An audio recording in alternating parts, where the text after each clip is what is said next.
Extra काट रहा था 23 रुपए। हेलो डाले थे तो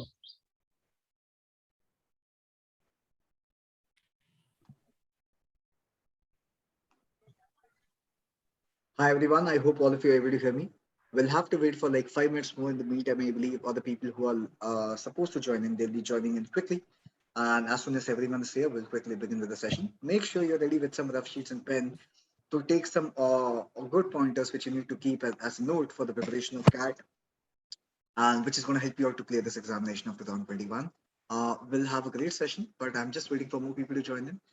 So we'll wait for 5 minutes more. In the meantime, quickly, all of you can arrange some rough sheets and pen and possibly make sure for the next 2 hours, you're not getting with your friends, family, or your phone, or anything else which is going to be a disturbance for you and for the seminar. Okay, so we'll see you next 5 minutes from now. All of you. A warm welcome to all of you who have a little live on the channel. Make sure that there's no disturbance. You can keep yourself muted all throughout. If you've got any questions, you can possibly unmute then, and then we can have a discussion with all of you.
Hi, Abhijit. So, sir, I believe you're able to hear me, right? Yeah, yeah. Perfect. We'll wait for just a couple of minutes more. More people are supposed to join. You can wait for 10 minutes. 3 minutes. Yeah, 5 minutes, not more than that. I'm sure people will be logging quickly. Start by 12:05. 12:05 will quickly begin. Soumya, you are able to hear me? Samir is also there, I think. I saw him. Yeah, I think Soumya, you have to unmute yourself. Can you hear me, Soumya? Yeah, I can hear you. Perfect. Cool. Yeah, Swapnil sir, I'm there.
It's a request to all of you. Make sure that there's no disturbance which is going to come in this webinar from your side with respect to background noise, if in case you want to discuss something.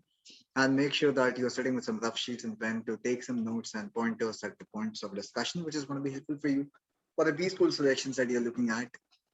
We are here with the team of Elinker, and one will see not just the perspective of the CAT examination which you need to plan, but the upcoming rounds which you will actually go through with respect to your evaluation of your overall profile, past academic records, the process of GDPI, or let's say VAT, or the seed case discussions. We'll look into a great perspective from all the business schools, which is going to be helpful for you to understand and select which schools to opt for, which schools not to opt for. When do you have to start with the application process, how to write SOPs in the application form, and how you need to prepare simultaneously along with the GDPI, along with the CAT preparation. The focus should also be now onwards towards, well, let's say from the month of December onwards, towards the process of GDPI, which you need to be ready with. We'll just wait for 1 minute more, 1 or 2 minutes more. I am sure a lot of other people will be joining in, and as soon as everyone is here, we'll quickly begin. 2 minutes more to begin with.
Hi everyone. Before I even begin, some small checks. Let me know if you are visible, if I'm visible, if I'm audible, and the presentation which is being kept live for all of you.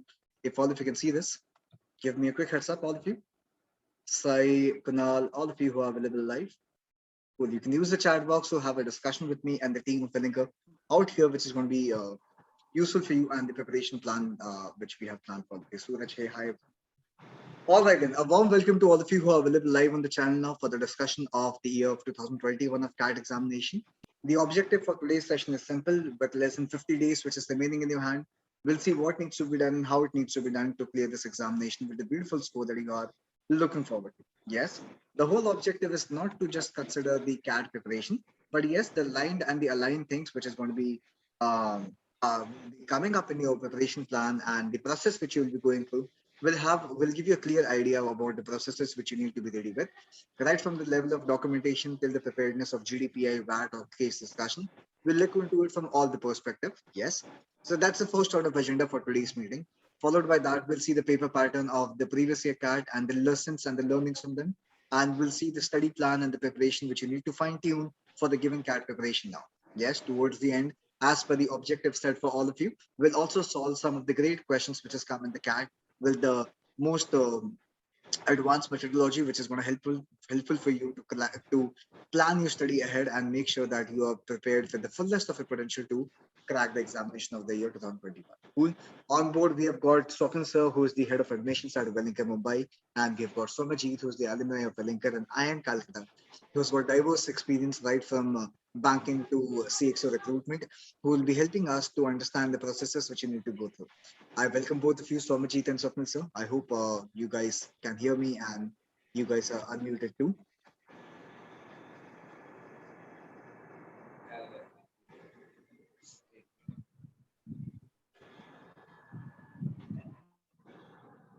Swapnil sir and Soumya. Just a second.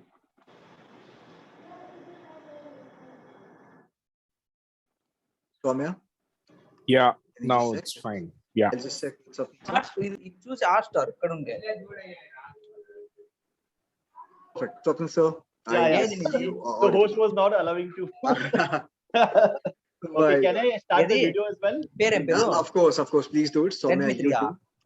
Other people who are the audience, make sure that there's no background disturbance. Otherwise, we'll a lot of things which I don't want any of us to do it. I think the video I cannot start. You have to. Just a second. Connect అవ్వట్లేదురా అది నీది Uh, I think now you would be able to. Are you able to? ఎవరు Yes, yes. I think Soumya, can you Satish Kumar ఎవరు Yeah. Please, someone is there? Satyakumar ఎవర్రా ఏ అన్న One voice coming. Narendra KMPC ఏదోరా password ఏంది నీది అది మసూరిలో పాస్వర్డ్ ఏంది I think Tulsi Raman. else, Yeah. everyone else, సరే కానీ please పాస్వర్డ్ make ఏంది sure. Just a second. Let me do the 1 to 8, secondary changes. Yeah. I think someone between Chavez, Rajveer, and Ruchit. Someone. Just a second. I'll make sure that the required security changes are in place.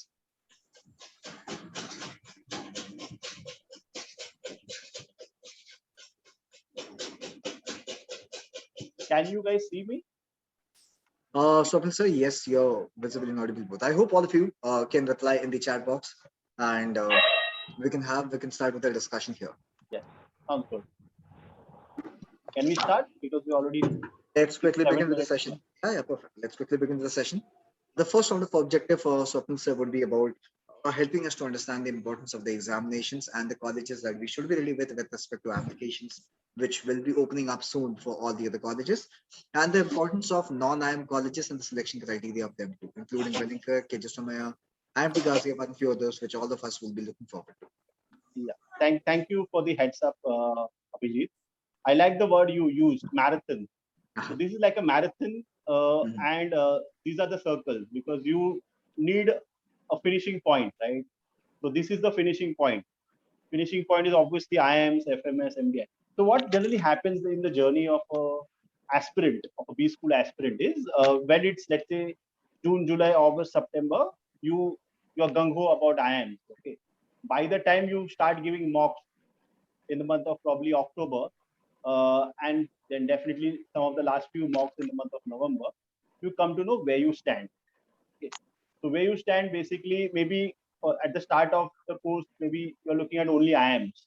Then probably you slip down to SPJs of the world, MDI, FMS, slightly lower. And then you go little lower again once you come out with the results in January. Okay. So these are the circle of aspiration. Obviously, all of us want you all to try and get into IIMs and FMS. These are best schools, hands down. Okay. Then the second circle, by the time you are January or February, then you start giving ZAT and the exams like SNAP, okay, and obviously NMIMS. Okay. So these are the other exams which will start coming in. So if you have, let's say, get 70 to 80 percentile in, let's say, CAT, okay, there's a high probability of you getting better scores in exams like SNAP and NMAT. So CAT is always the mother of all exams. So I'll obviously request you, all of you, give all your best shot for CAT, because even if you don't clear CAT, it will trickle down to other exams and it will help you in each and every exam which you will give. So after CAT, the second exam which comes, the major exam which comes in the country is ZAT, obviously. And ZAT you have experience, and the other exams which will follow them. Then the other exam which will come is NMAT and SNAP. Okay. So NMAT, obviously NMIMS will be there, and SNAP, obviously Symbiosis, other colleges there. Symbiosis, you need to target only the top ones. One is obviously SIBM, and then the other is SMHRD. To some extent, even SIIB you may count. Okay. And now nowadays even Bangalore is picking up. So these are the colleges you can try in Symbiosis. Only also lately baby IIMs are doing really, really well. So not all of them, but some of them are really doing well. Okay. So IIM Udaipur is doing really well. Kashipur is doing slightly well. I have heard even Ranchi is doing well. You need to go back to your drawing board and just see which colleges are doing well. Okay. Then the last circle, which I called, like, you cannot go below that. Or in Bombay local language, you can isse niche mila to we don't want to do an MBA.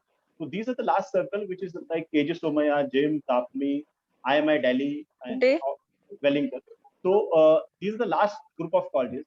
Now in this, you have to also know which are the exams which these type of colleges take. So once you give CAT, that, then you look at SNAP and NMAT. Okay, I'm not saying give all these exams, but these are the exams which you could probably look at. And the last exam to give is CMAT. So CMAT also is taken by Wellington, okay, or is taken by KJ Somaya. Tapmi, I guess, has been not taking it lately. Jim definitely takes CMAT, and IIM Delhi. So even these colleges look at CMAT as, because see, you need to pen down which are the exams which you will probably give. So CAT is one, that is one, and All India exam is CMAT is one. If you look at sectoral, then you will look at let's say Symbiosis, SNAP, and NMAT for NMIM. But NMAT and Symbiosis, if you're what you can say, if you want to invest really high, 20 lakhs of money, then only look at Symbiosis and NMAT. Otherwise, if you want to look at All India colleges, you can give only CAT, ZAT, and CMAT. Okay. Hope I'm clear. Can we go to the next slide, please, Abhijit? Sure. So one good question which comes in my mind is with respect to the examinations of choice that we have to consider. We understand non-IIM colleges will be accepting, apart from CAT, the other examinations also, be it CMAT or ZAT or CET at the regional level. So will the weightages of these exams would remain the same? Someone who has scored X percentile in CAT will be weighted on the same level of percentile for the other business schools?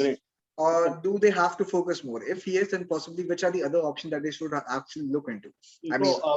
What my basic question would be about, let's say a student cannot give all the examination, right? I mean, they get bogged down. So apart from CAT, from the easy level perspective, if you ask me, that what are the other examinations which I need to consider? So if I look at a rating scale of 1 to 10, so CAT being, let's say, on 8 or 9. Out of 10, the difficulty level is 8 and 9. So we look at NMAT and we possibly SNAP at, let's say, 6 and 7. And then little lower, maybe a 5, maybe I look at CMAT. Okay. So if it's a average aspirant, you can look at only CAT and CMAT. Okay. That's about it. Okay. And if you are an aspirant who wants to invest money, I'm very clear in this. Who wants to invest money, okay, then you can possibly look at Symbiosis and NMIMS, because many students give NMIMS and SNAP without even realizing that they will have to spend 20-25 lakhs with tuition fee as well as the boarding and lodging charges. Okay, if you don't have that kind of budget for MBA, why on earth are you planning to give that exam?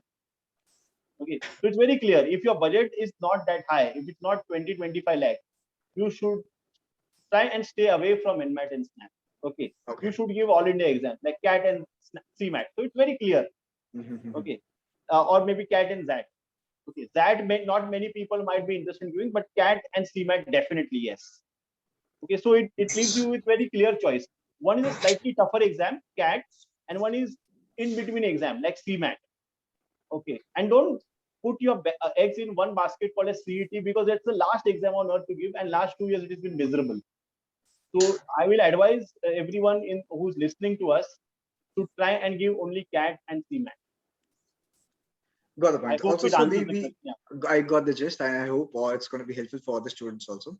See, we judge the level of difficulty of examination not just with respect to the context of their questions which comes up. Because the final result is going to be the percentile, right? Perfect. So in the race of all the examination, a lot of students actually miss on giving which is overhyped about one exam which is going to be called as ZAT, right? Correct. But I'm sure you can give some better perspective with respect to why should people write ZAT exam also, not from the perspective of the difficulty level, but from the perspective of the ranking, which is going to shoot them up. So I think I shared with you an analysis why ZAT is the easiest exam. Okay, so I hope all of us on this platform agree that difficulty level is one part of the exam, and also how many aspirants write those exams is also equally important. Okay, so let's take when 2 lakh people write, let's say, exam called CAT, okay, and not even half of them will write ZAT. So your competition is eventually half. Okay, so let's say 2 lakh people are giving CAT, and now only, let's say, 80,000 odd people are giving only ZAT. So the competition is already less. It's already 1/3. Okay, that's point number one. Point number two, ZAT is one of the toughest exams. In terms of exam, I'm saying per se, that is tough. But at the end of the day, the marks which you get, okay, so if you're in top 10%, you will get 90 percentile. So to get a 90 percentile, you need to be in top 7,000 in that. To get if you get 90 percentile in CAT, remember, you will be in top 20,000 in CAT. So your chances of getting a top college in CAT, okay, when you get a 90 percentile, and vis-a-vis if you get a 90 percentile in that obviously your chances go higher because you're in top 7,000. You understand this?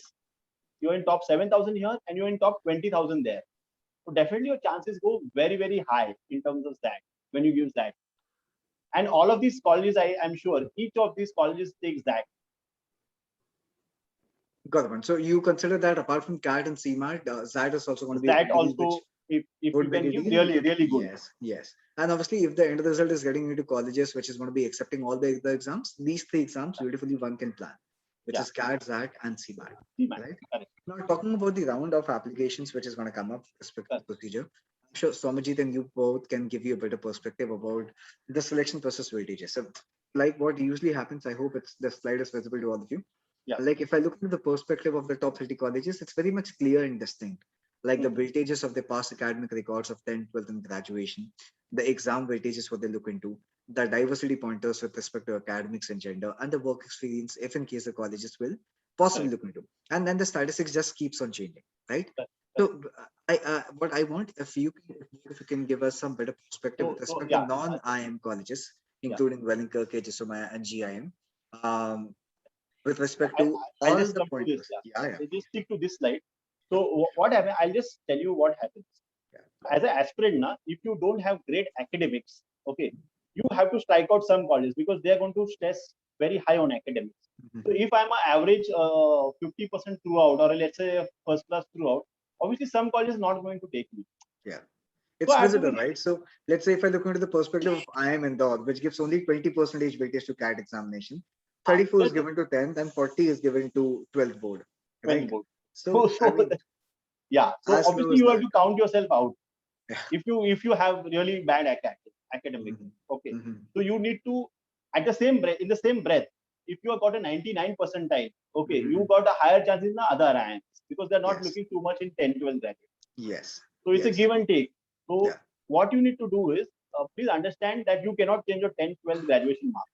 And if you don't have work experience, you're not going to, it's a zero clearly. So try and focus on areas which you really can work on. So what are the areas you really can work on? One is written exam. Okay. From now on, written exam which you can work on. You can definitely work on group discussion. Obviously, your personal interview. So these three generally in non-IIM or even a top Bschool nowadays constitute around 60 to 70%. It's as high as 60 to 70%.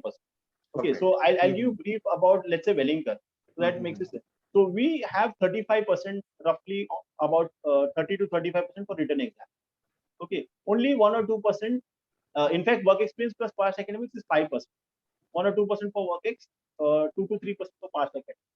Rest all is GDPI and your profile. Okay. I would like Somajit to work on, dwell on profile. I'll not get into that. But I'm just giving you the gist that GD, PI, and profile will constitute your other half, as high as 65%. So what happens is eventually, Abhijit, if you have bad academics, okay, if you have a not so good day, let's say a CAT or a ZAT or a CMAT day, not so good day, you got whatever, 75 to 80%. In other colleges, you cannot make a comeback. I hope you understand.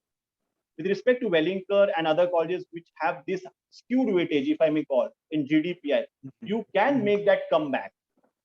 Okay, you had a bad day, your academics are not good. Can you make a comeback? The answer is yes. Okay, you can make a comeback because the weightage is there. Okay, the weightage is there. So that is why the weightage for GDPI and profile has to be higher. It has to be more than 50%.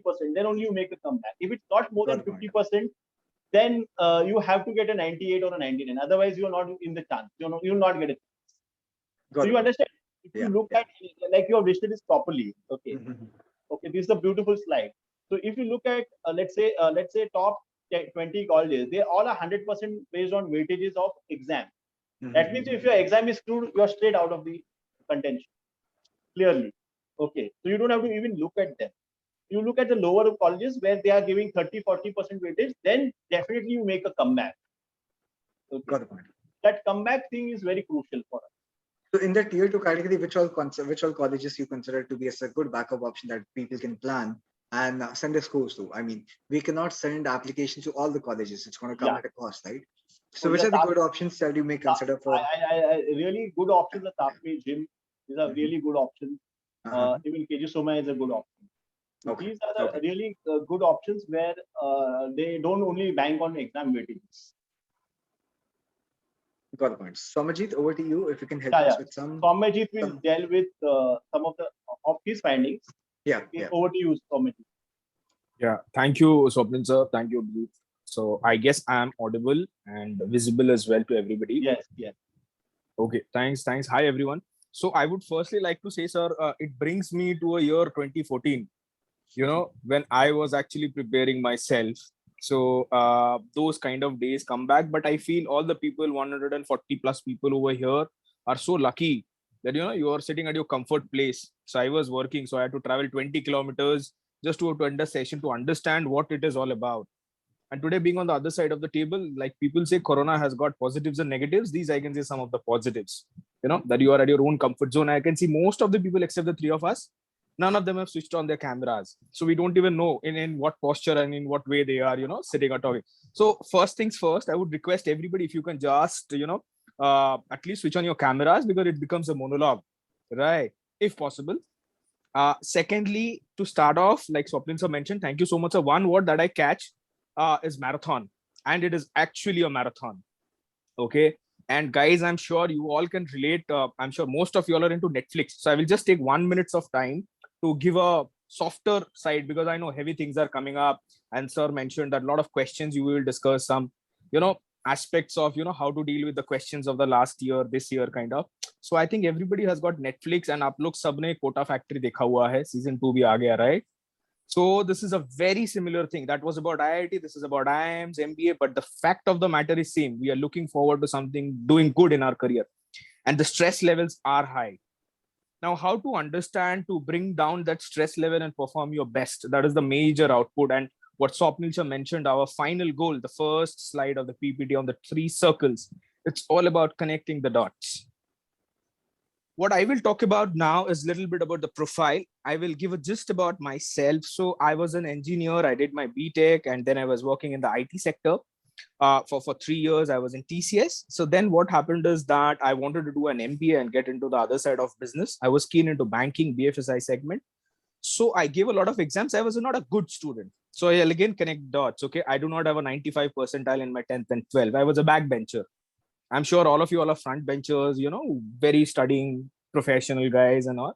But I was a backbencher myself. But I had that one thing is that I will never leave something halfway. If I take it up, I'll do it.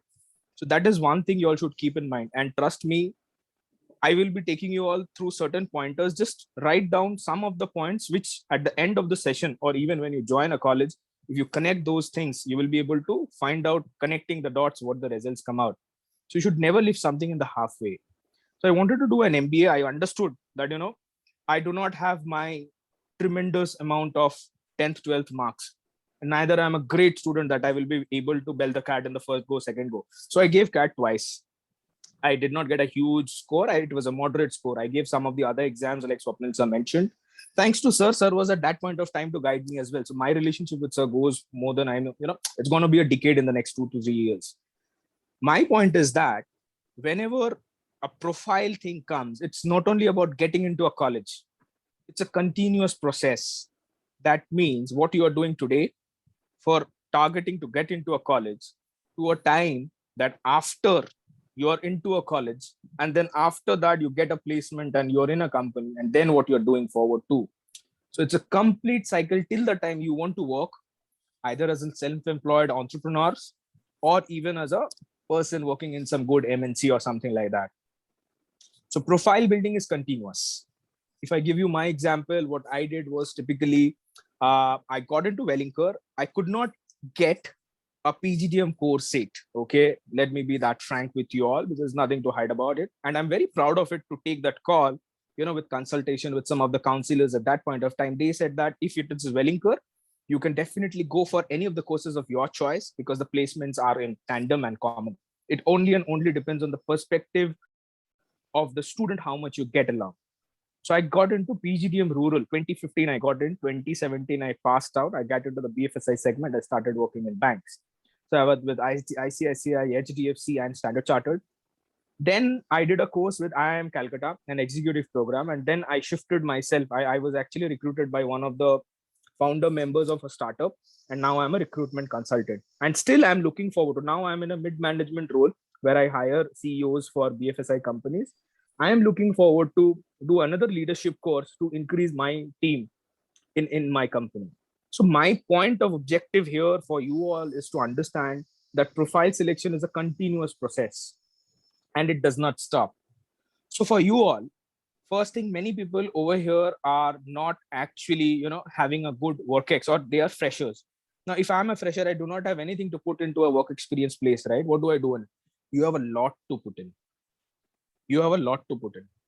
There are thousands of courses which are available in the online media now. But the mistake that we do is that I ask my friend X, अच्छा तू क्या course कर रहा है? मैं ना ये वाला कर रहा हूँ, marketing का बड़ा अच्छा है. But I am a finance guy, I want to get into finance. But तू ये कर लेना, साथ में कर लेते हैं, कुछ नहीं, 25 घंटे का course है, ज़्यादा fee नहीं है. So I get into that and do that course. You're wasting 25 hours of your time. If you want to get into marketing, if you're that strong and having a belief and you're getting into finance, doing a course like that, it's not going to suffice. So you have to choose what you want to do. That is important. So there are a lot of courses, be it Udemy, Coursera, things like that. That is one. If you are an experienced guy, you need to understand and have a perspective that if I'm doing my MBA, do I want to come back to the same field and do the same monologue? No, right? So I need to understand that if at all I am doing something, an MBA, where I'm using a lot of money also, right? You're investing a huge money. And it's not only about the ROI all the time that we talk about. It's more than that. It's about what you're happy doing. That's very important. Otherwise, you cannot stick to your industry. So if I'm an IT guy and I do not want to come back into IT, but just for the heck of it, because of my ROI, I again come back to an IT company, it does not suffice my purpose.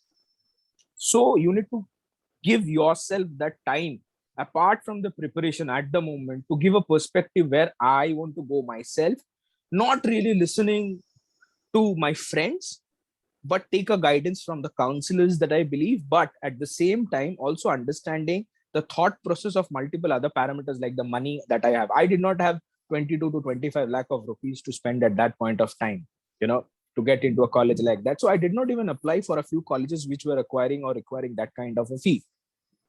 Now, after that, once you join a college, or be it any college, I will give a breakdown of the colleges. Yes, I'll do that. Once you join any college, I was at Wellinger, so I can give an example of Wellinger, or be it any IIM, because I have got my friends over there as well. Once you join, there are a lot of scopes of understanding what you can exactly do once you're inside the college. The GPA or CGPA definitely matters. But what matters most or more is that what you are doing in the first 1.5 years of your college time. So I was the general secretary of my college. So become a general secretary, placement secretary. There are a lot of clubs, colleges. And you might think at one point of time, what is the utility? I'm in a professional college. I'm going to get my job and go out of it. Trust me, in MBA, be it in the top IIM, A, B, C, or the baby ones, or even a college like Wellinger, Simbi, or anybody you call it, you can only get the best placement of your choice if and only if you complete the whole cycle of 1 year, or rather 1.5 years. That is very, very important. If you're good into singing and dancing, there will be definitely an art club which does that. Get into that. Get the celebrities on board. I was good into public speaking. So I went out, we conducted a course. So I was a frontline face whenever it came to a college activity and things like that. So those things are something that should come from within. And that is what is known as profile building in my thought process. there are two aspects.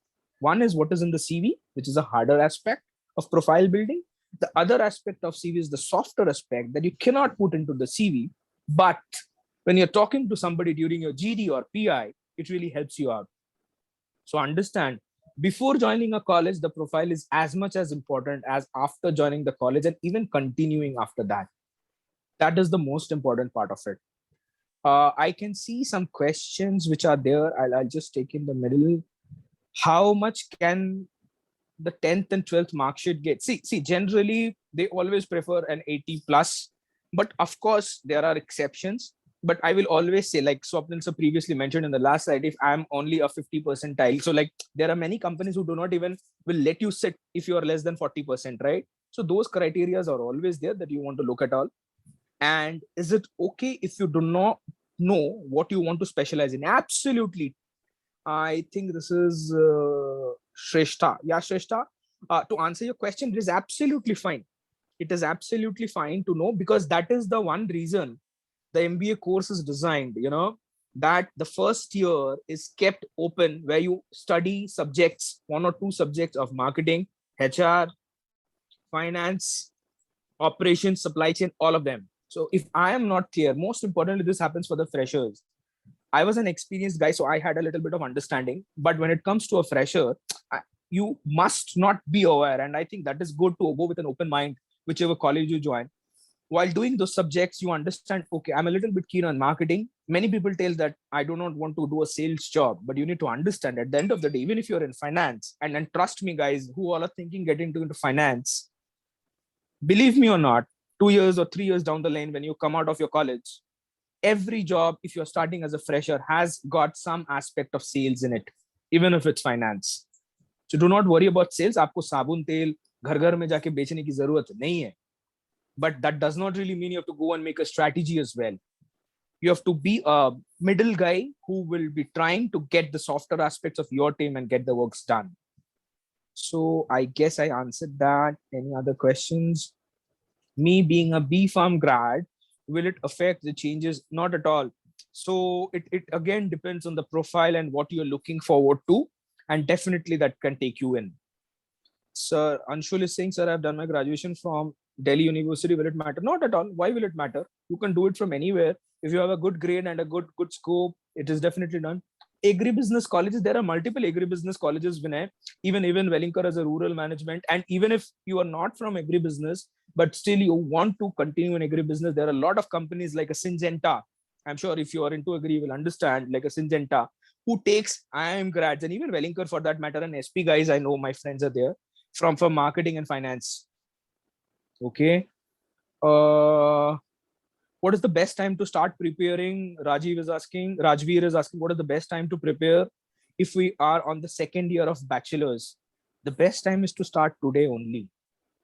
There's no best time, my dear friend. The sooner you start, the better it is for you, because it's a long race, like the word marathon. It's just not कि आपने GD clear कर लिया या फिर exam clear कर लिया. आपने exam clear कर लिया, your 50% of the story is done, but the rest 50% is equally tougher, and it does not stop once you get inside the college. There are guys into IIMs struggling to get a job, understanding the kind of profile they want to. Now, I'm not talking about the baby IIMs. I'm talking about the bigger ones also. So if you're into an IIM, you need to understand, again, because I've done my exec from there, I'll tell you, you need to be on your toes till the time you actually get what you wanted. So it's a complete profile story at the end of the day. Syllabus and shortcuts.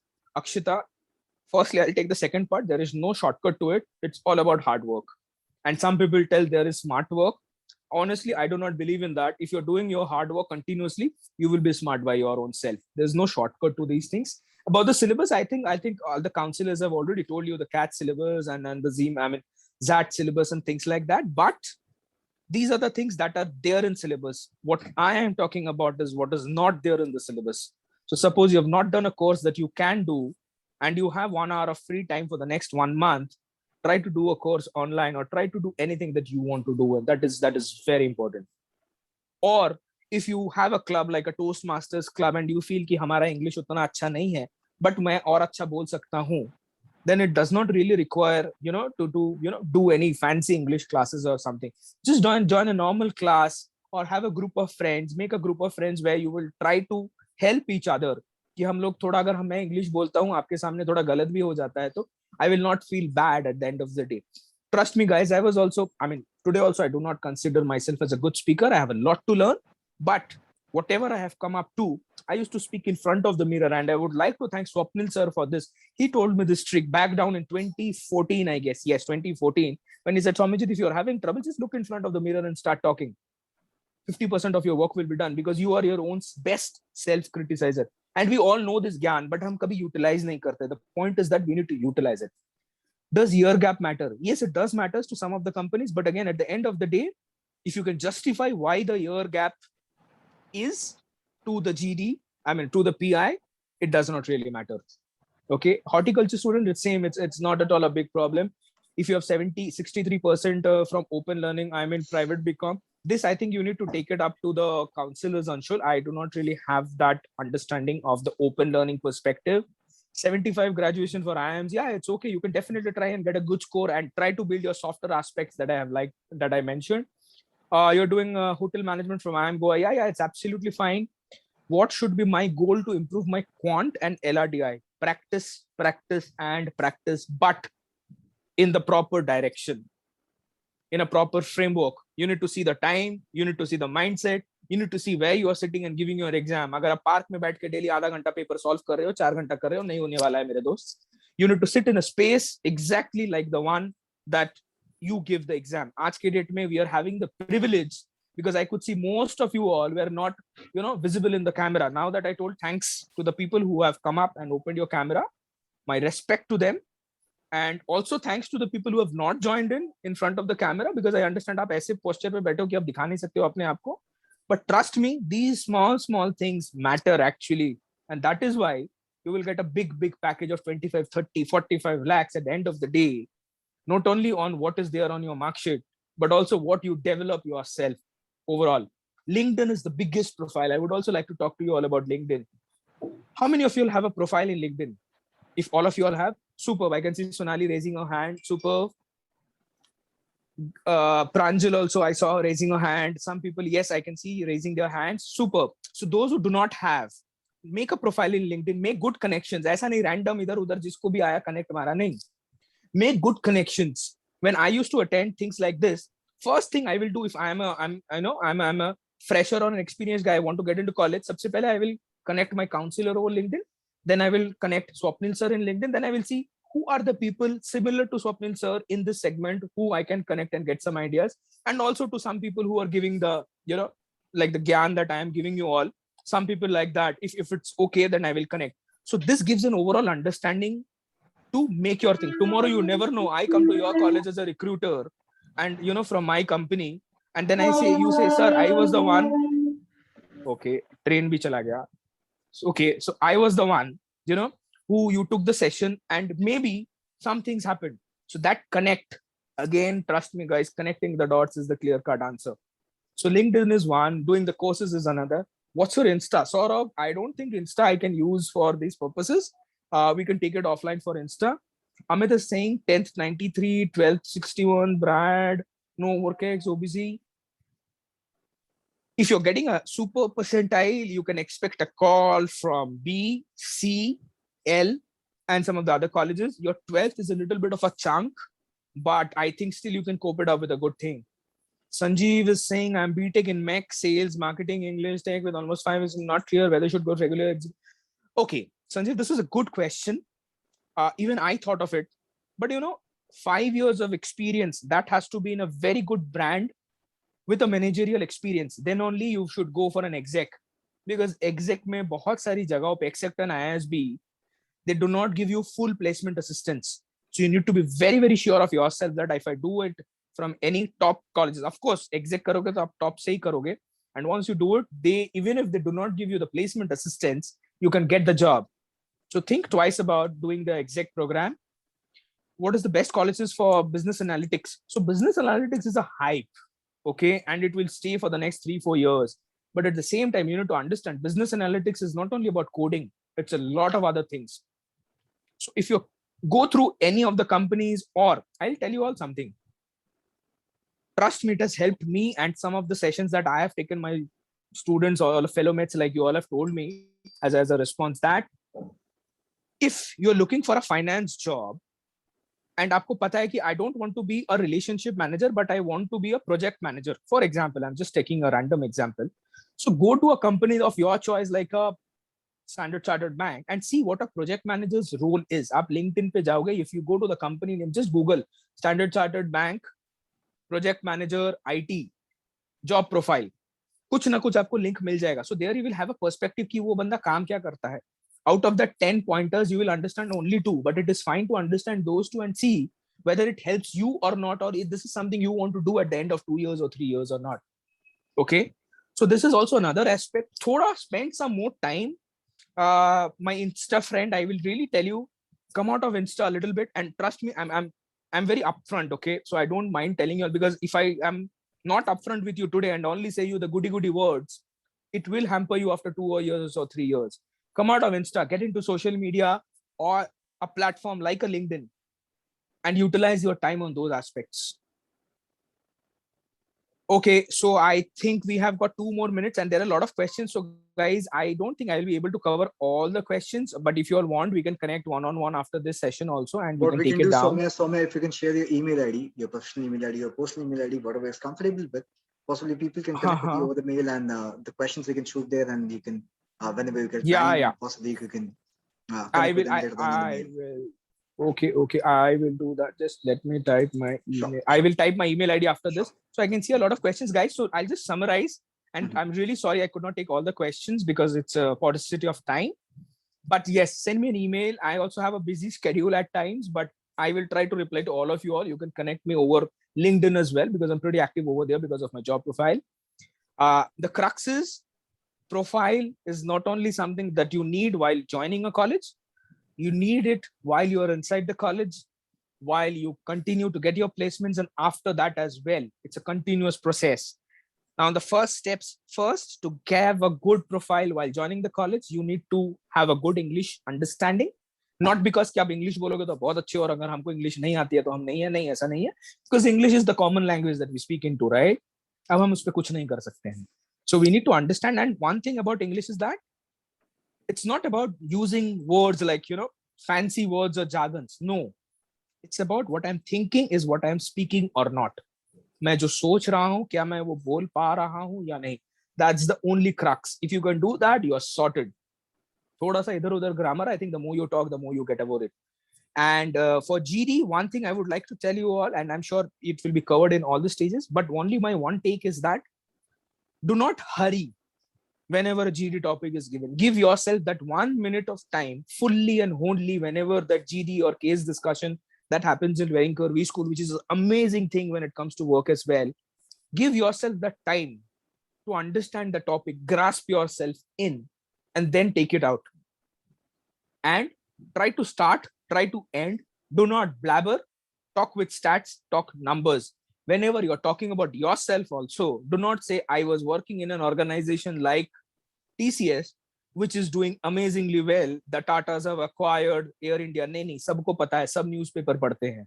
You need to tell your job at TCS, how the company has helped you. Or if you are a fresher and you look after your father's business or your mom's business, it's not about the business they are doing. What I am doing in my father's business is important. So I think this is about it. And all the best, guys. You all are a bunch of young professionals, and you all are getting the time to work from home. So that's an advantage, study from home. You don't have to travel in. I have traveled, and trust me, when I was in Chennai during my work progress, people used to say, agar Bombay jaoge na, udhar bahut achhe opportunities hain. So I took my option of coming to Bombay through an internal transfer, and I understood what it is all about. And I've stayed in most of the metro cities in India and the tier 2 cities as well. So there's always a learning. Whenever there's a learning option, do not skip. I will share my LinkedIn also after this. So I guess, guys, this is it. All the best. You were a lovely audience. Good questions. And thank you once again, guys, who have switched on your cameras and who have not switched on your cameras. No hard feelings. All the best. Over to you, Swapnil sir, and sir as well. Abhijit sir. Thank you so much. Great, Soumya and Swapnil sir. Both of you were have given some great insight for the preparation plan with respect to post the CAT examination, which people would have to look into. I'm sure with the coming time, they will keep a lot of other interactive sessions. with respect to a lot of certification courses that we are coming up with respect to profile building, preparation of GDPR, where they can help us out. Cool. On this note, Thank we'll you. continue. Pleasure. Thank you, Swapnil sir and Soumya, both of you. Bye. Cool then. On this note, we'll quickly begin with the objective for today's session. Again, back. The objective for today's session till now, it was all about the things which you need to do beyond the CAT examination, and now heading back towards the preparation plan about the less than 50 days remaining in your hand, how and what needs to be done to clear the exam of CAT 2021. I hope all of you are fine-tuned again back and sitting with some rough sheets and notes. All of you, everyone out here. Cool. So let's quickly begin. The objective from my side will be about showing you pathway with respect to the preparation plan for the year 2021 and to solve some beautiful questions which has come over the previous years. Give you some insight about the kind of question that you may expect in the paper and how and what needs to be done to clear this examination. This is a wonderful slide which all of you should look into. This gives you a perspective about when and at what stage various IIMs have taken the CAT examination. If you look at it, it's a very beautiful cycle which you can observe. There are two learnings. One of them is basically you can understand the previous year paper pattern specific to the year when the same IIM had made the paper. For example, we know that 2021 is the year in which IIM Ahmedabad is going to set up the paper, right? And if I look into the perspective, when was the last time Ahmedabad had set up the paper? It was 2015, and back in the year 2009 was the time when Ahmedabad had set up the paper. And it's a cycle of 7 years. I repeat, it's a similar cycle of 7 years again when the IIM Ahmedabad or similar IIMs will again come back into picture and they will set up the same process and the paper pattern again back. And obviously, when any particular IIM is given a responsibility to set up the paper, they will look into the perspective that what was the paper pattern when the same institute had set up the paper, and they can make their own learnings. And those learnings we can take from the paper pattern if you look into the perspective really very well. So people who are looking for 2021 from the very serious aspect, I urge you to look into the paper pattern of 2020. Along with that, look into the paper of 2015 also. Solve all the possible questions which has come in the year 2015. You'll see beautiful learnings and similar pattern questions coming up in the year 2021 also. We understand that the paper pattern in the year 2015 was slightly bit more different. We had around about 70 plus questions which needs to be sorted out of 100. The paper pattern was very much more strict and disciplined with around about 34 and 32 questions coming up. And we know the paper pattern got changed. But the important learning which I want to give it to you is basically more driven towards logical reasoning and quantitative aptitude section of your CAT paper. From the learnings which you need to consider from the year 2015, there are two important things which came out like as a sudden surprise for all the people who wrote in the year 2015. One of them was a Sudoku based set which came up in the examination, which was inclined towards logical reasoning. And there was a beautiful question which came in set theory, right? So all what I want is if you're looking forward from a great percentile which you want to nail in the year 2021, set theory and let's say the Sudoku set which came up in the examination, make sure this doesn't give you a surprise if you see those questions back in the year 2021. If you prepare really well about these sets, 3x3 matrices or 4x4 matrices of set theory, you can possibly be prepared with respect to any certain surprise which may come up in the year 2021. However, if you give you the perspective of the quant section, out of 34 questions, you see majority predominant section was basically arithmetic and algebra, which is going to remain the same. I repeat, the algebra and arithmetic section is going to remain the same. More than 60% of the paper is going to be based on those two sections which came back, which will be constant and consistent in the given examination. If you're not so good in geometry, not so good in number system, it's okay. You can skip it as far as the recent trend of the CAT exam has been showing up. But yes, arithmetic and algebra should be the key. See, the plus point and the drawback is there for these two topics. See, if I'm good in algebra and arithmetic, I'm not the champion. Everyone else who's applying for the given CAT examination, majority of you will be good in arithmetic and algebra. So if you're good in it, make sure you become the best in it. Your preparation plans should be so fine-tuned that your time management, question selection, and the accuracy level is the utmost when you compare with other people who are appearing for this examination in these two topics. Yes, along with these two topics, make sure any one of them, either geometry or number system or modern math, could be the third topic that you need to work upon, right? The surprise element you need to be ready with would be a topic which is basically on heights and distance, which basically is solving questions on trigonometry, very specific to heights and distances. Make sure you do this part also, which is like the same consistent question which came up in the year 2009 also, and 2015 also. Clear? So 3 surprise elements which I want you to be safeguarded with would be about one is set theory, second is arrangements-based Sudoku set, and third would be a question which is basically on heights and distances. Clear? Like these are easy questions. Majority of the questions can be solved by using the right angle triangle formula and properties. If you can do that, possibly around about 7-8 good questions you can solve combining all 3 of them. This is just to safeguard. I'm sure the paper pattern has also been changed. The number of questions is still a dilemma, how many questions you can expect from the paper of 2021. But let's see the learnings which you can expect from the year 2020 and 21. Clear? So this is the overall statistics for the year 2020. All of you are preparing for the fullest of your potential and looking forward a percentile which is in the range of 90 to 99.5. You need to consider a couple of things. So back in the year 2020, people who got around about 66 to 70 marks got about 790 percentile in the year 2020. And if you're looking at 95 percentile, I'm looking at the statistics of 2020 examination, 78 to 80 was the benchmark figure what has been set up. 99 plus, a decent score of 100 plus gave you a percentile of 100 or 99 plus in the year 2020. Now, what we have to look into from the perspective of the pattern got changed again, right? And this time we do not even know the number of questions, right? There was the first notification which came up in the examination was basically about the number of questions which they told was about 76 questions, which is going to come up in the examination. But this time it's going to be lesser than 76 questions, which is going to come back in the question again, right? Now, the overall expectation that we are considering in the given examination is there are 2 possibilities that may happen in the year 2021. A very standard paper where you'll see 20, 20 and 20 questions, which needs to be solved in 40, 40 and 40 minutes. That's case number 1. Case number 2, small 10% tweak in each section may happen. We know LDI, LR is the most difficult question. So the least number of questions comes up in LRDI is the most prominent thing which I'm expecting. VARC and Cont will be about 22 and 22 questions coming up. Now, what you need to do in the next 48 days, which you have in your hand, is make sure you're solving around about 7 to 8 national level mock tests. Out of them, 4 you can consider to be of type 1 and 4 to be of type 2, so that you're safeguarded with anything which may come up in the examination, how to tackle and when to tackle. Clear?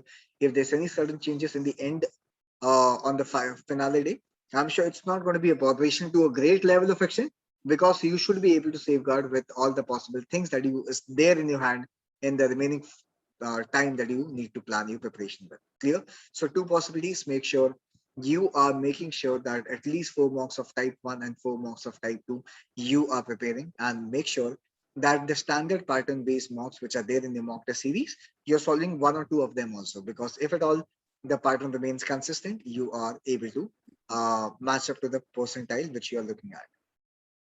Clear?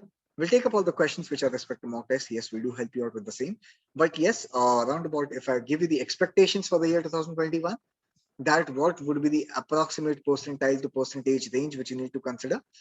You consider that if you're looking at 2021 paper with all the possible permutation combination, a score of 70 to 75 will give you around about 90 percentile in this year. 95 would be around about 80 to 85. And a tweak of 10 marks is what I'm expecting. A less 10 marks will give you 99 percentile plus. So people who are expecting 99 percentile in the mock test with the new pattern and the unexpected patterns, you can expect the similar marks to come up. 90 plus will give you a percentile of 99, and 100 plus this time will give you 99.5 in the given exam of 2021. I hope you are taking a screenshot of this question. This is a very standard template which you can consider. That is dependent on the paper pattern which comes up in any of these 2 patterns. Around about 60 questions or 64 questions in the given 2 template, which may come up in the examination. Okay? I hope this is clear to all of you.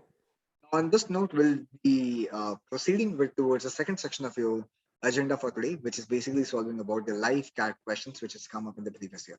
So give me a heads up and let me know if all of you are ready to solve the questions which I've taken for all of you. These are all previous year 2019, 18, 16 questions, right? Yes, in the given chat box, so that I get a notification here. And we'll be solving some great questions which has come in the examination. Some the better perspective is going to be required for you to understand the learnings which you need to take from the given session And we'll also discuss about the preparation plan that you need to carry forward for the remaining days. Cool. I hope all of you all set the questions along here. And these are the questions which has come up in the previous year paper. So I hope all of you to remain intact and take participation in today's session. I don't want it to be a monologue. Make sure you are solving the questions along with me and giving me a better perspective about your way of solving also. Cool. Let's take the first question which came in the year 2019. The question that you can see on the screen is the 2019 question from the arithmetic section. Let's see if all of us can solve the question live. Cool. The question says, Ramesh and Gautam are among those 22 students who write an examination. I repeat, Ramesh and Gautam are among those 22 students who write an examination. Ramesh scored 82.5 marks. The average score of 21 students apart from Gautam. I repeat, the average score of 21 students apart from Gautam is 62.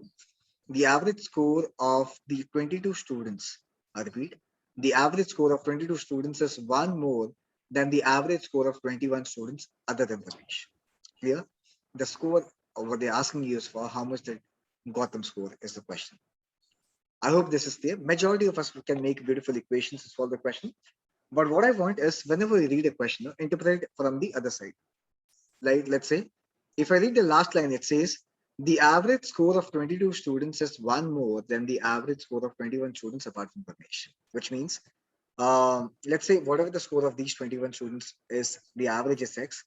When these 21 students and Ramesh is getting added, the average of these students is becoming X plus 1, right? The average of these students are becoming how much?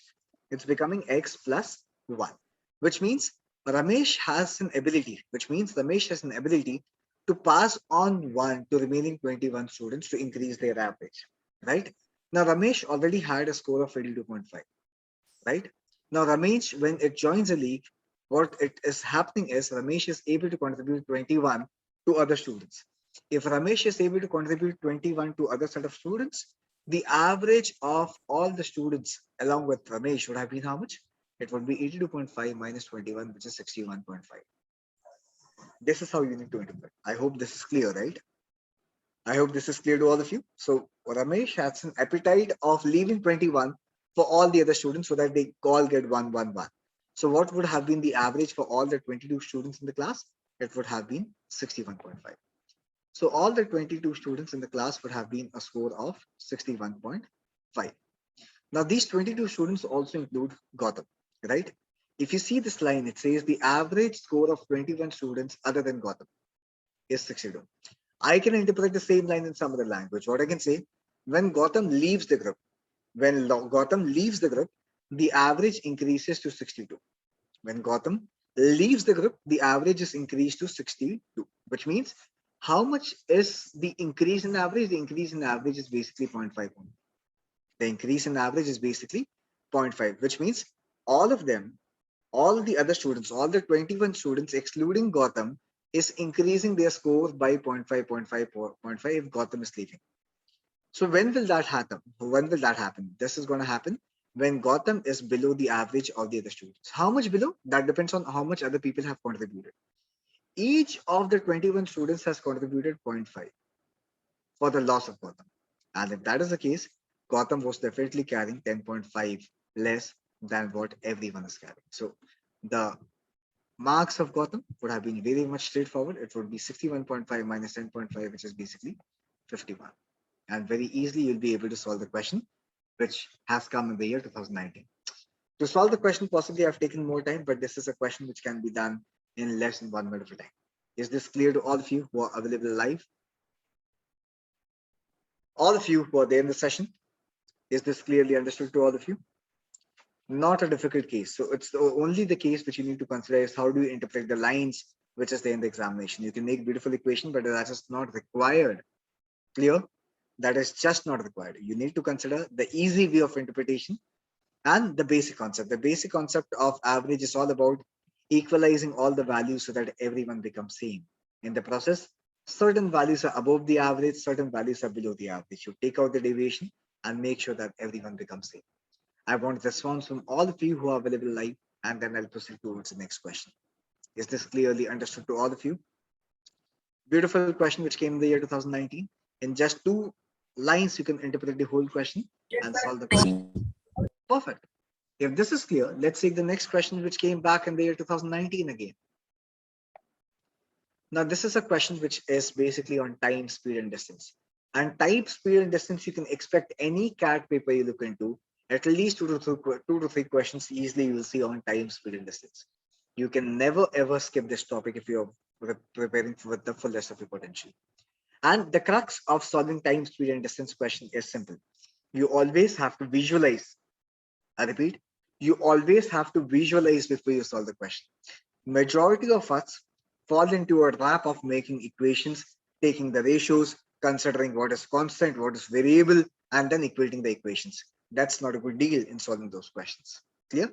Let's read the question. And I'm sure within less than 10 seconds, I'm sure this is 2019 question. Within less than 10 seconds, you can crack this question beautifully well. It says, in a race of three horses, the first beats the second by 11 meter and the third by 90 meter. The first beats the second by 11 meter and the third by 90 meter. The question is, if the second beats the third by 80 meter, what was the length of the race course? So basically, if I see, if the winner has actually crossed the entire patch of X meter, the second, let's say the runner-up will be on X minus 11 and the third horse will be on X minus 90. This is my second horse and this is my third horse. The question also says, when the second horse is able to complete the race, the third horse is basically on the level of X minus 80. That's the question. Some of you will consider what is constant and taking out the ratio, but that's not a deal. Let's read the question well. See here, when the winner is on X, the second horse is on X plus 11, X minus 11, and the third horse is on X minus 90. What is the gap? What is the gap here? The gap is of 79 meters. The gap is of 79 meters. And finally, when the second horse has completed the race, the difference is of 80 meters. The difference is of 80 meters. Can I just interpret in a single line? Can I just interpret the whole scenario in a single line that when the second horse runs about 11 meters, when the second horse runs 11 meters more, the gap increases by 1 meter. It was 79, it is becoming 80. Yes or no? Tell me, is this understood to all of you? Yes or no? When the second horse runs 11 meters more, there's a difference of 1 meter which came up. But in the final race, I want the difference to be of how many meters? I want the difference to be of 80 meters. So if 11 corresponds to 1 meter gap, what would correspond to 80 meter gap? The answer would be as simple as 11 into 80, and the answer is straightforward, which is 80 meters. No requirement of making any simple equation to solve this question. Is this clear? Is this understood to all of you? It's also a question. See, I can go on repeating the same thing again and again, but this is not understood. I am saying, I will do it. I'll do it in the most simplest manner. Make sure that there's no background disturbance from all of you. Please mute if in case you are facing any background disturbance and noise. What I'm saying is, initially, the second horse was on X minus 11 and the third horse was on X minus 90. So the gap between them was 79 meters. The gap between them was 79 meters. When the second horse completed the race, the third horse was 80 meters behind. In the first scenario, it is 79 meters behind. In the second scenario, it is 80 meters behind. So the gap widened up. The gap increased by 1 meter. The gap or the difference between both the horses increased by 1 meter when the second horse ran for 11 meter more. Right? So it's like when I run for 11 meter, there's a gap of 1 meter between the second horse and the third horse. When the race completed, what is the scenario in the end? In the scenario, in the end, is a difference of 80 meters.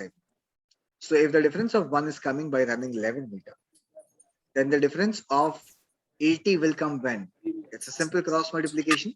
Just multiply 11 into 80 and the answer will be as simple as 880. So the overall length of the race course would be 880. You can solve the question by making equation, but that's not the objective. Clear? So it is never difficult. It's just the perspective of solving the question.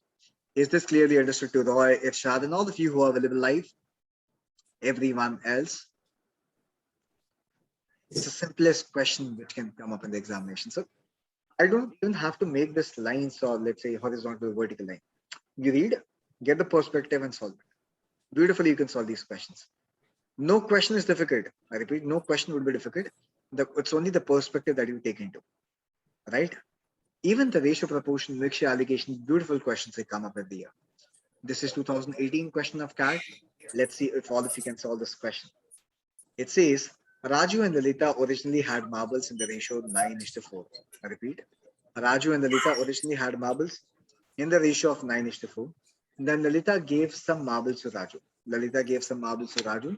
As a result, the ratio of number of marbles to Raju and Lalita became 5:6. The question is, what fraction of original number of marbles was given to Lalita by Lalita to Raju is the question. How will you solve this question? Now is the question. Now, these questions are not difficult. We are concerned with whom? We are concerned with Lalita, right? Let's see Lalita has what fraction? So 9 plus 4 is 13. Lalita was carrying 9 upon 13. The original fraction was, Lalita had how much? Lalita had 9 upon 14. In the end, how much Lalita got? Lalita is remaining with 6 by 11. Lalita is remaining 6 by 11. With 6 by 11. This is what I originally had. This is my final contribution which I have. Why there's a change? Because Lalita gave something to Raju, right? But let's see how much did Lalita give. That depends. So it's like if I have 20 in the start, and if I'm left with 10, how much did I give away? You gave away half. It's visible, right? So my fraction of what is given out would be how much? Would be what I finally have divided by what I originally have. It's 6 by 11 into 13 upon 9. Just solve this quickly. I'm sure you'll be able to solve this quickly. It's 26 upon 33. Now this is what I have. See, the original fraction will always be 1, right? The original fraction will always be 1. You have 1 and finally you've got 26 upon 33. So how much did you give away? How much did you give away? You gave away 33 minus 26, which is 7 upon 33. In just 3 numerical figure, you can mark this answer to be as option number 1. Is this clearly understood to all of you? Yes or no? Everyone out here, is this clearly understood? These are beautiful questions which comes up in the examination. And with the most, Khushi, why did I do 26 minus 33? Because, so it's like this is my original value, which will always be 1, right? How much am I left with? I'm left with 26 upon 33 as a fraction, right? So it's like, if you're left with half, question पूछा जाए आपने कितना दिया, आप क्या करोगे? 1 में से half दे दिया, इसलिए half बचा ना, right? तो वही मैंने किया. It's 1 minus 26 upon 33, which is 7 upon 33, the final value which will remain in the end. Is this clear to all of you? Everyone out here? Pratik, why did I divide? Simple question. No? Let's say अगर आपके पास 20 marbles हैं और आपके पास last में 10 बचा, आप पूछा जाए आपने कितना दिया, तो आप क्या करोगे? 10 को 20 से डिवाइड करोगे ना, बोलोगे हाफ दे दिया. ये क्या मैंने 6 by 11 बचा, 9 by 11 13 था, so it's 6 by 11 divided by 9 upon 13 is what it is. Is this understood to all of you? Everyone out here? Yeah, so why 6 by 11? 6 by 11, see here, 6 upon 11, right? So I originally had 9 upon 13. I initially landed up by 6 by 11. This is the final, this is the original. As simple as this. Clear? No need to consider any form of equation out here. Is this clear to all of you? Everyone out here? Everyone out here in the session? Cool then. Amazing. Let's see the next question which came in the year 2020. This is 2020 question of CAT. Let's see if all of you can crack this with me. I want all of you to participate and solve the question. It's not the case who's doing it faster and quicker. The objective is it should be understood to all of you. It says, Meena scores 40% in the examination. I repeat, Meena scored 40% in the examination after review. Even though if her scores is increased by 50% more, she still fails by how much? She still fails by 35 marks, right? The question is, if in her post-review score is again increased by 20%, now she has got 7 marks more than the passing score. The question is, find the passing score. So whenever you get you break the question and then solve the question. I repeat, you break the question. Let's say my original score is 100x. Imagine this is my original score, which is 100x, right? Now the question says you get 40%. This is the score of Meena. This is Meena's original score. Now nothing has been told you. Now it says if her scores has been increased by 50%, what is 50% more than 40x? It's going to be 20x more. It's going to become 60x. Even if she gets 60x, she's still failing by 35 marks, which means the passing mark should be 35x, 60x plus 35. Clear? This is the passing marks which I have. It says in a post-review score, if it's increased by 60% more, 20% more. If again this value increase this value by 20%, it's going to become how much? It's going to become 72x. So it's going to become 72x. Now this time I've got 7 marks more. This time I've got 7 marks more. Now both of them are the passing marks, right? 60x plus 35, 72x minus 7 is the passing mark. So if I take the difference of them, possibly you can say the difference of 12x is basically 42 marks. The difference of 12x is nothing but 42 marks. So what is the contribution of x? It's going to become 42 upon 12, which basically will be how much? 7 by 2 or 3.5. I got the value of x.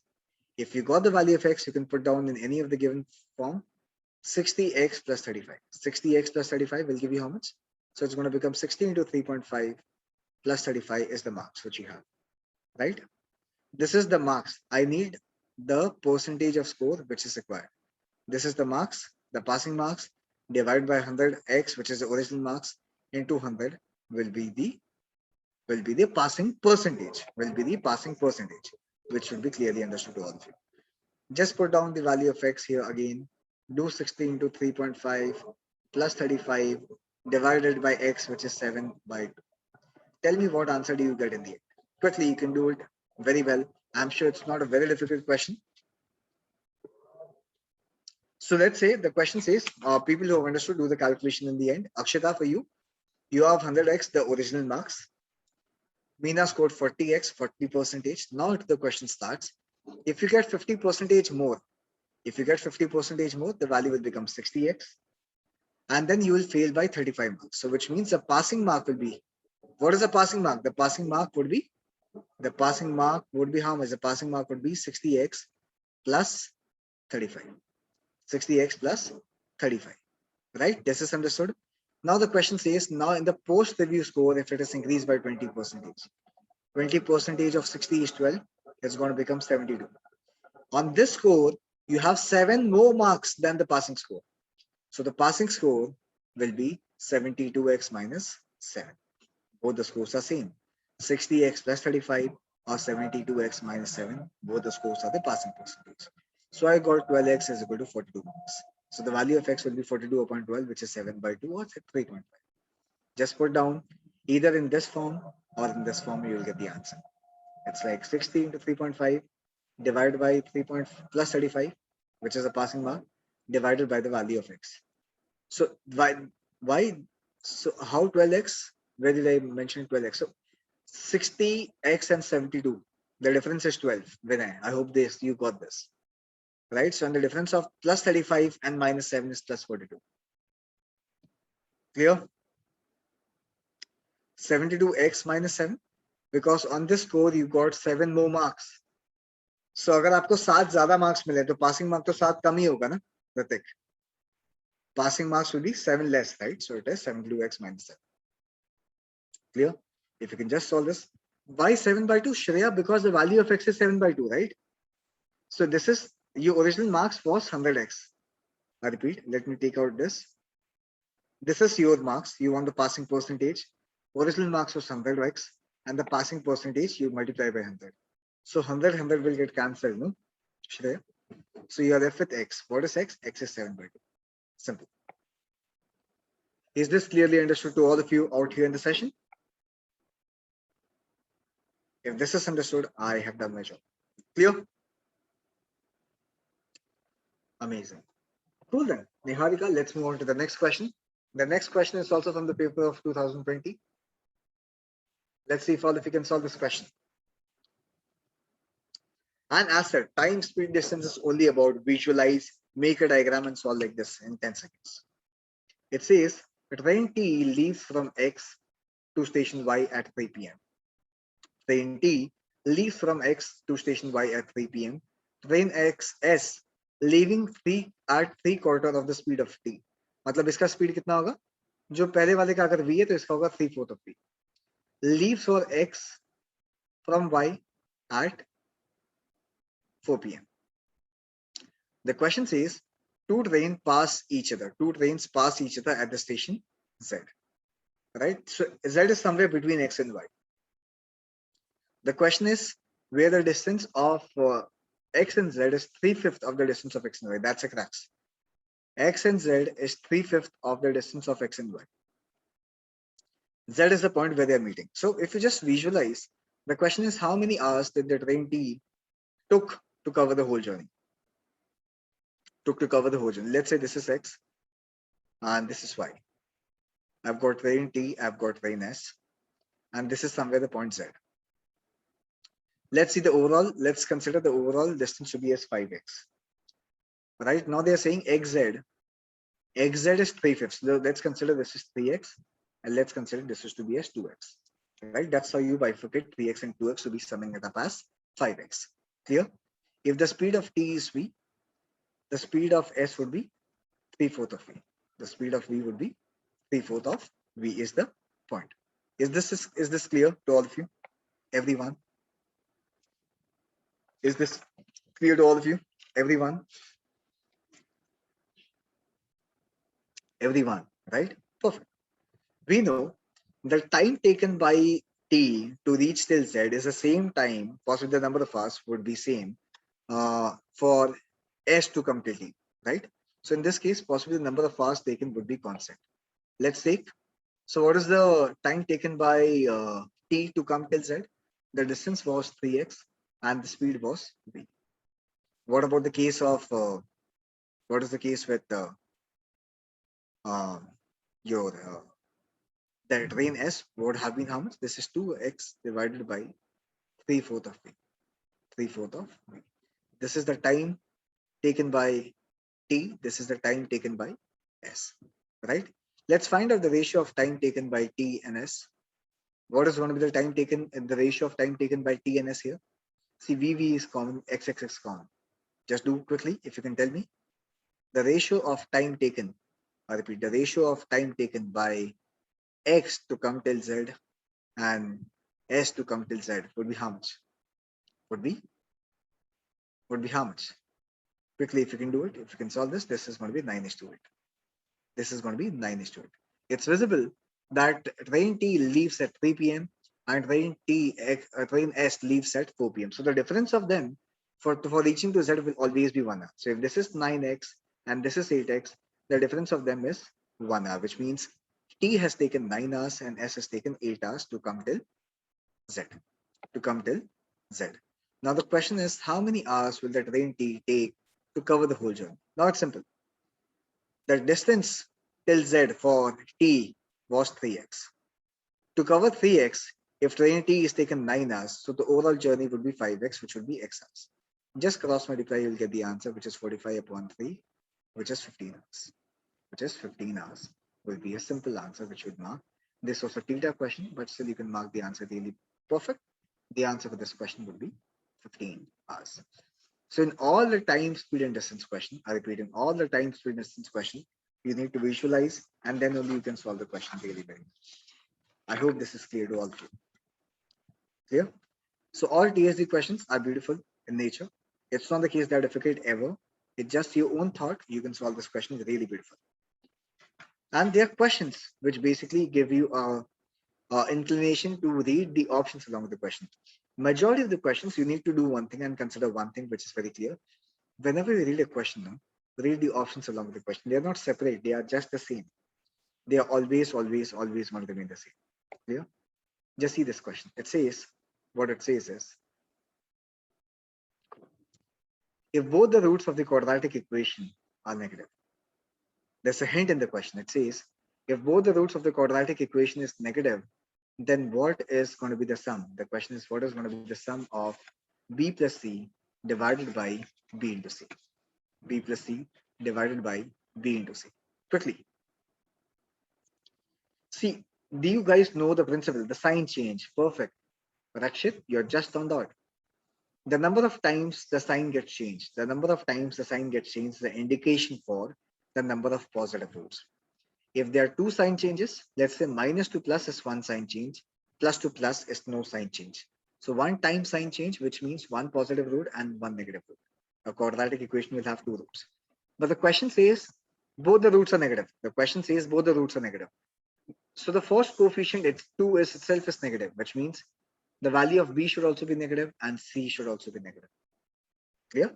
C should also be negative. So negative to negative, negative to negative, there's no sign change, which means the value of B is negative, the value of C is also negative.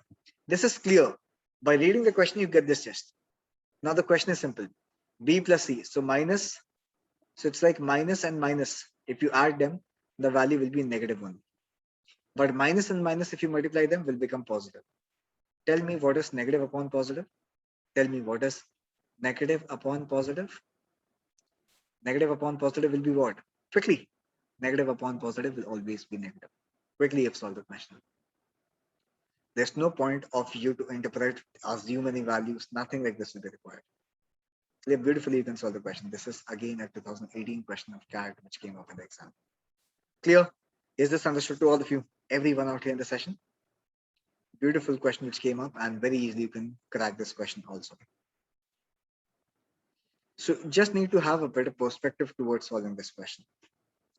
And good questions can be solved by using the simple examples really very well. Again, a big quadratic equation they have given you. I repeat. A big quadratic equation they have given you. It says x is a real number. And the question is which one of x can satisfy the equation. Majority of you will solve by using option. But how will you solve this question by using option? Many of you will say, let's put option number 1. Let's put option number 2. Let's put option number 3. And let's put option number 4 to solve it. I'm not saying you're wrong, but read the options very carefully. Read the options very carefully, right? So any quadratic equation will have two solutions, right? This quadratic equation will have two solutions, right? If I read the options, just quickly read out the options, you will get the answer, what will happen, what will not happen. Just see option number 1 and option number 3. Can you just see option number 1 and option number 3 are the conjugate pairs? Can you just see that option number 1 and option number 3 are just the conjugate pair, which is a minus root b and a plus root b? Right? So the theory of conjugate pairs will always give you inclination that either, listen to me very clearly, either both of them will be the answer or both of them will not be the answer. There's no option which says both option number 1 and 3 is correct. There are 4 distinct answers. There are 4 distinct answers, which means neither option number 1 is correct nor option number 3 is correct. There are 2 options left. Just do one thing quickly. I repeat, just do one thing. Perfect. So the conjugate pair, I said, no. So once you solve the overall equation, if you get a conjugate pair, then it means either of 2 solutions will be the answer. Both, or in fact, both the solutions will be the answer. But there's no option which says option number 1 and 3. Is there any option fifth which is saying 1 is also correct and 3rd is also correct? There's no option, which means both of them have to be incorrect. There are 2 options which is left. What I will do is I'll quickly substitute the value of x as 0. On substituting the value of x as 0, just see whether the whole equation is becoming 0.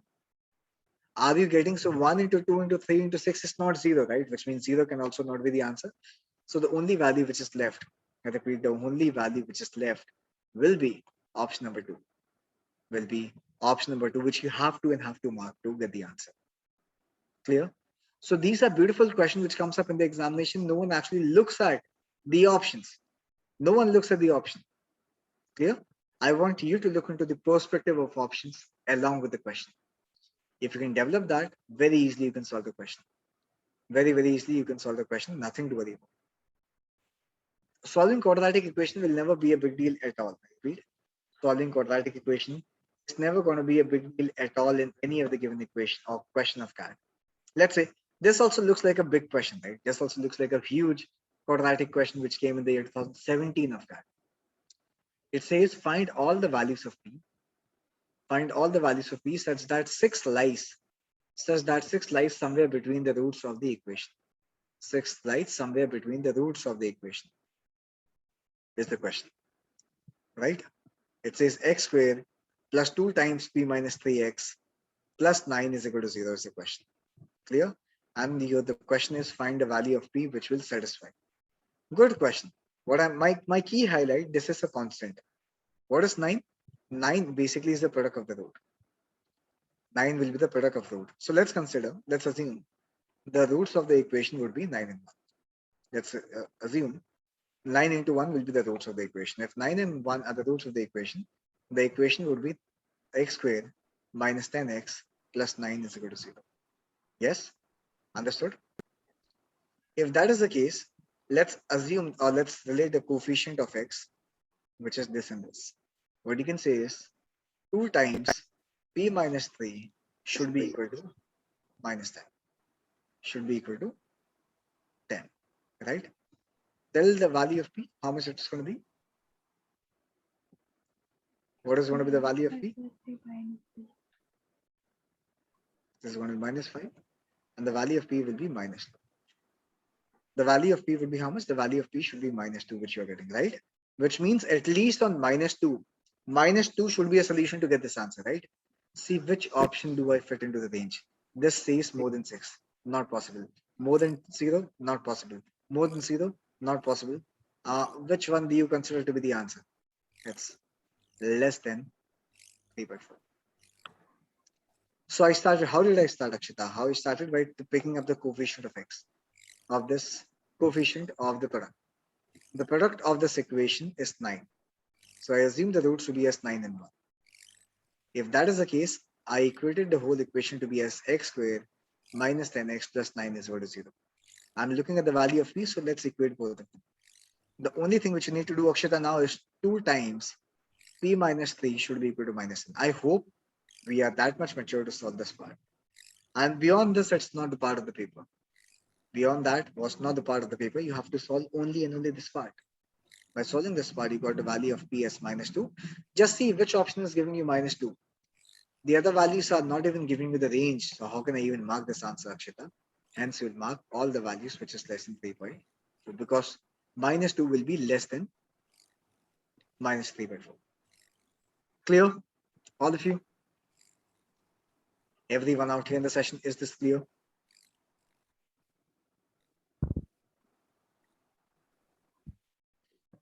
Cool. Perfect. Let's take this probability question which came in the year 2015.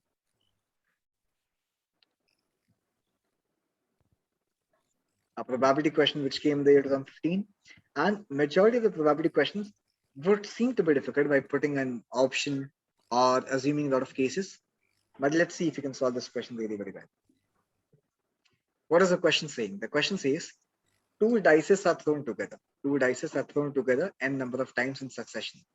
I repeat, 2 dice are thrown together n number of times in succession.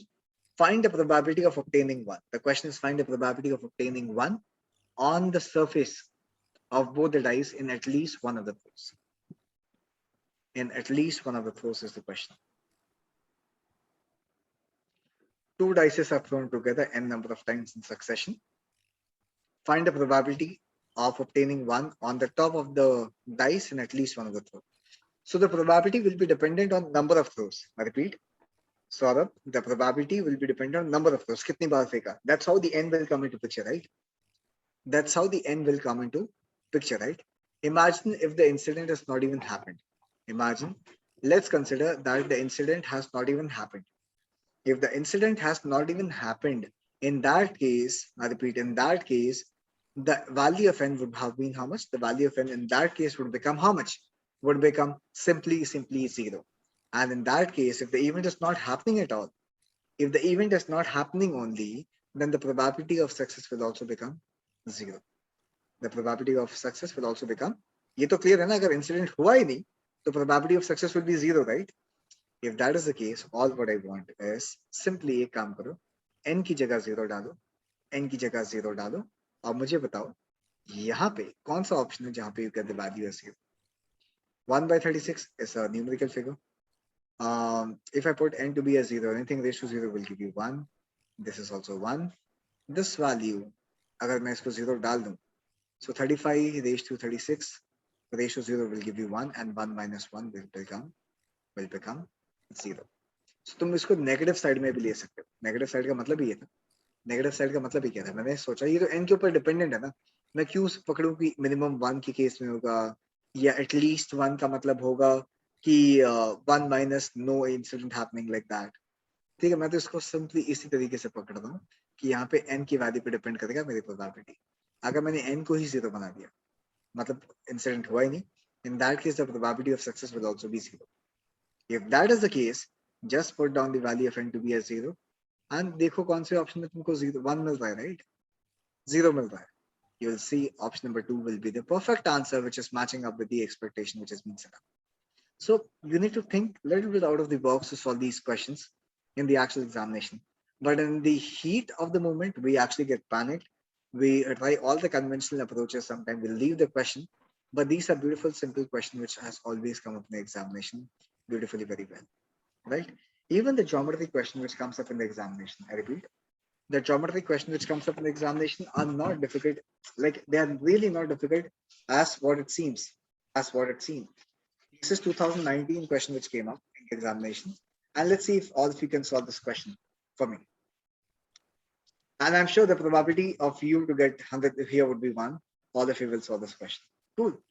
It says the corners are cut from the equilateral triangle. So they are saying, firstly, you got to make an equilateral triangle. And they are saying now the corners have been cut. Now they're saying the corners have been cut. If the corners have been cut, they are saying it's going to become a hexagon. It's going to be, so let me cut off all the corners here. And let's see, can you make an octagon, hexagon here? How would you make it? Let's see if you can make, or if you, all of you can visualize something like this. Clear? Clear?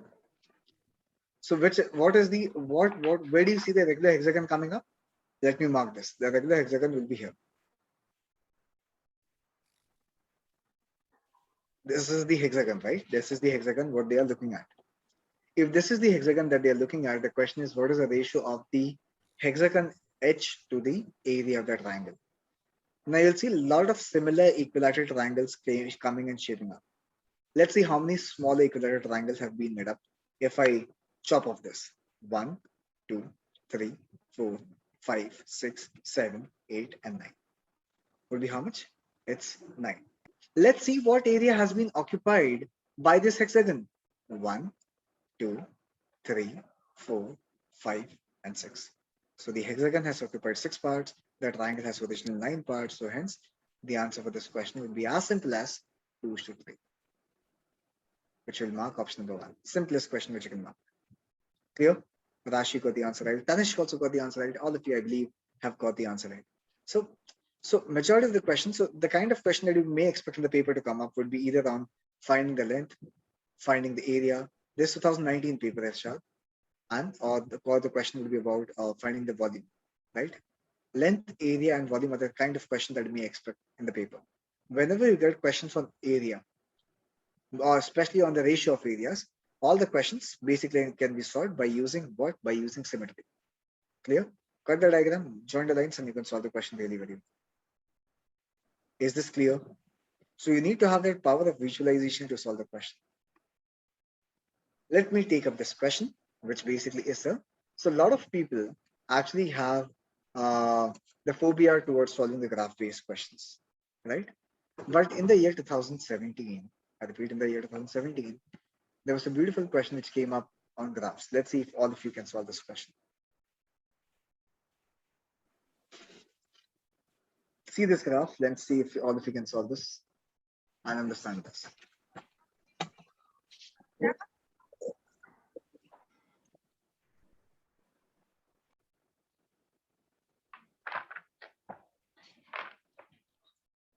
Cool. So the question says the graph of mod of y, I repeat, the graph of mod of y has been plotted against mod of x, as what you can see here.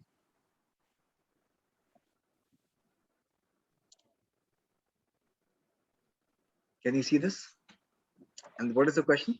The question is, which of the following best describes the scope of graph of y minus 1 and x minus 1? Can you see these 4 graphs here? I hope all of you can see these 4 graphs, and you have to mark. This is the graph of mod of y and mod of x. You have to plot the graph of y minus 1 and x minus 1.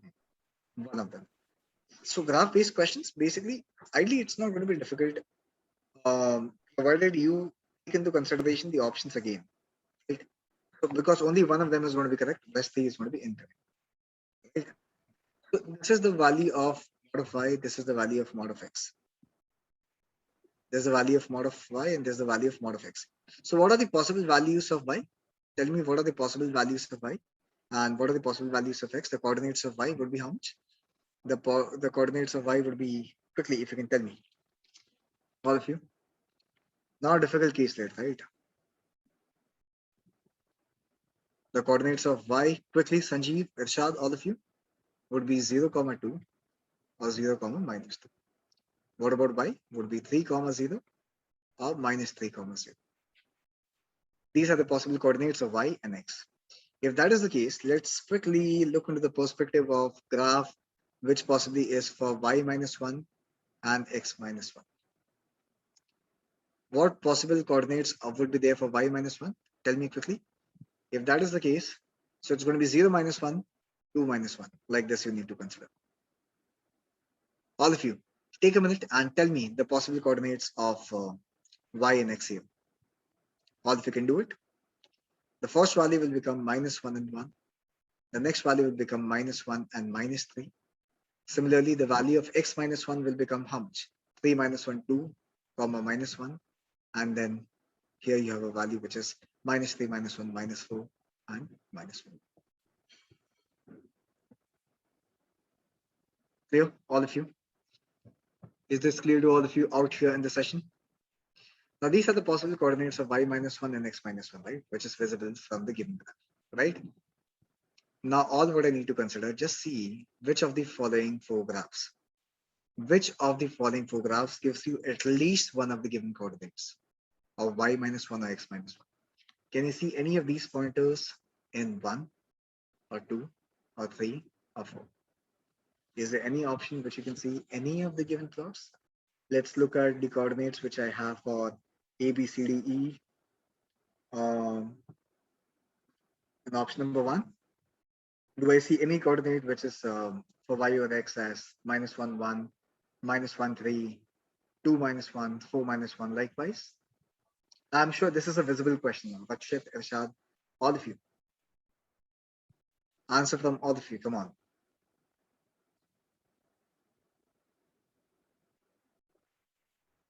Quickly, all of you can solve this question. It's very much more visible. This is available only in option number 3, which is minus 3, minus 1, minus 1, minus 6. So among all the options, I'm not making a new graph at all. One of the given options would be right. So option number 1, no coordinates, no coordinates, no coordinates, at least one, which is minus 1, minus 3. So I'm going to mark option number 3 to be the final answer for this question. Was that difficult? Was the question that difficult? I'm sure it is not that difficult that we can skip in the pains paper, right? Is this clear to all of you?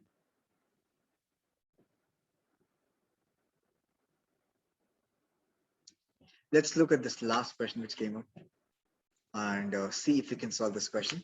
This is again a question on the area, right, which I have told you. I hope the third question, the third option which I have in the question is how much? This is 3 pi by 2 and minus root 3 by 2.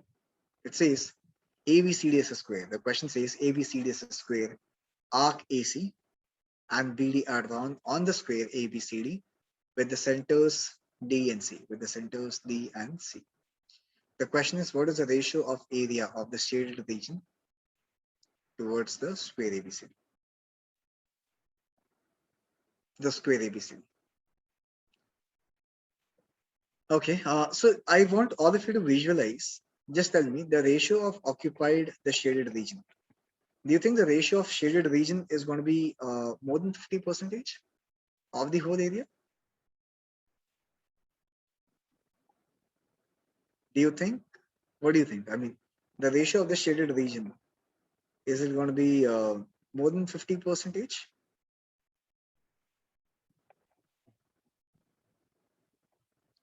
of the whole area? Okay. Let's consider this way. Let's say I divide into 4 parts. Uh, Tell me, if you think you're unable to think, if you're unable to visualize, is it going to be more than 35%? Is it going to be, if I divide, you can divide into 4 parts and then tell me, is it going to be half would be here, half would be here? Is it going to be more than 25% for sure? The occupied area would be more than 25%, right? So I'm sure the occupied area is more than 25% and it's less than 100%. The occupied area is more than 25% and obviously it is less than 100% for sure, right? If at all it's close to 50, 60, I'm not sure, but it's surely less than 100%. 100% का होगा जब पूरा equal हो जाएगा ना, तब तो हम नहीं consider करते हैं इसको, right? So I'm sure the area would be in the range of, for the ratio would be in the range of 0.25 to 1. The ratio would be in the range of 0.25 to 1, right? Now all what I want is check out which option. Check out which option among 1, 2, 3, and 4. Check out which option is giving you a range of 0.25, more than 0.25, and less than 1. Consider this thing at least. Tell me which option. The value of pi, what will you consider? I hope all of you know the value of pi is 22 by 7, 3.14. Root of 3 is 1.7. Consider it to be 1.7, 1.7, 1.7. Now it's a simple mathematical arithmetic question. All of you can solve this quickly. Which value among these 4, I repeat, which value among these 4 do you consider to be more than 25 and less than 1? All of you can solve this question.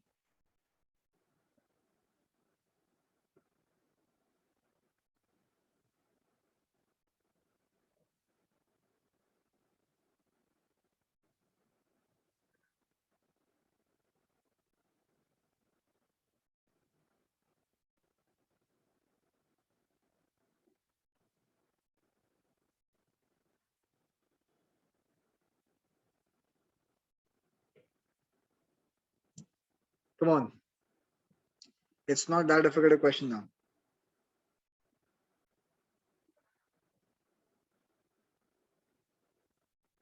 Which value will you mark?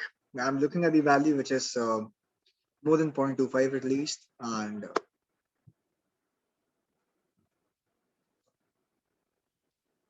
which one will you mark, Yogesh? All of you, Saurabh, Yogesh, everyone. Now it's not that difficult a question, right? It's only about approximation and tell me which value do you consider to be more than 0.25. Padmaja, Yogesh, and these are beautiful card questions which you can solve with the most simplistic approach by keeping a smile on the face, not getting bogged down by looking at the difficulty level or the comfortable area, the zone of the topic it is coming from. No, it is not going to be the case. Yes, all of you have marked the answer right, which is how much? Which is option 1. Beautifully, you have solved this question. Clear? All of you, Sukhin? Yes, all of you have got the answer right. This was option 1. So that's how the beautiful questions would be. It's not going to be difficult. See, the questions will not change. I repeat, the questions will not change. The approach, the methodology would need to be a little bit more supreme and superior with respect to tackling these questions in the actual pressure involvement. And how it's going to come? By a lot of practice in the mock test which you need to take up. Clear? So as said, this is what the climax figure would be. If you're looking at somewhere in the range of 90 to 99 percentile is the overall game of CAT, then 70 to 100 marks is what I'm looking at. Clear? Calculations will not be difficult. So calculations, you need to do some practice. There's no shortcut for doing the calculations. It's approximation. With some time, we'll be able to make sure that you become more efficient and you're able to approximate a lot of figures, which is going to come up in the paper. Cool. So that's what my overall objective for today's session was.